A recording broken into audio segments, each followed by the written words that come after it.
wist ik even net wat ik zeg. Daar doen een beer op Schiermonnikoog.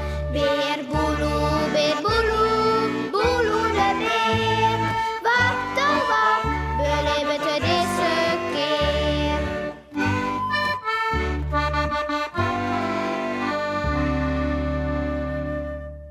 Vrouw Holle.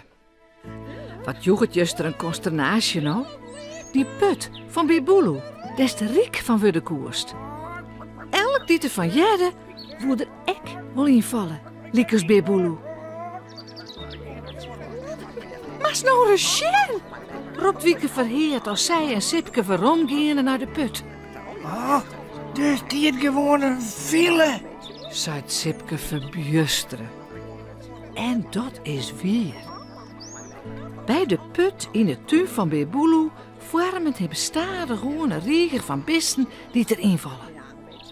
Alle jaar om riek te worden. Maar Heidi, wij hebben ons alles al. Zei een van de knieën bij van Hedde de Hazen. Dit zat je hem sjuggen, al vroeger hing het over de ranen. Heidi komt dadelijk weer om, je. Mooi wachtje, krijg eens dadelijk een ijskoot. Goed? Nou Willem, het is te hoopje dat de familie Hazen dus wat opzet. Ze staan weer aanst om 6 uur nog.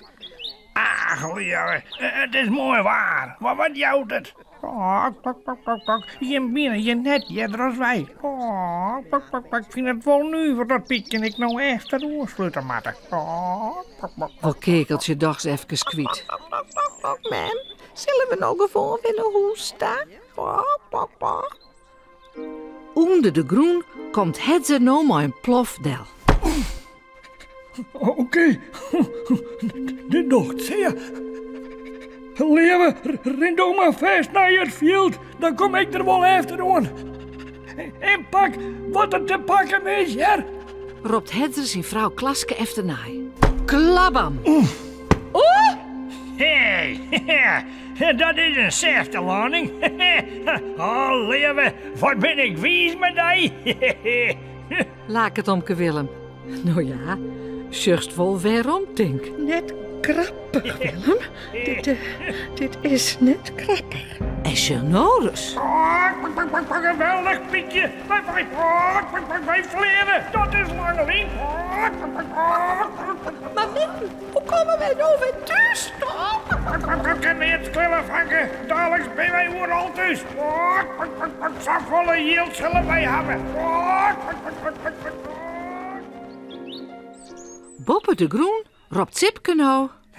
Ik ren naar huis. Ik moet eerst dat verhaal maar eens lezen. Oh, dan weet ik misschien echt hoe het doorrent. Wieke, wat bloot vertwijfelen efter. Wat laat ik nou dwaan? Wat zal ze dwaan, denkst? Mooi, maar wacht je.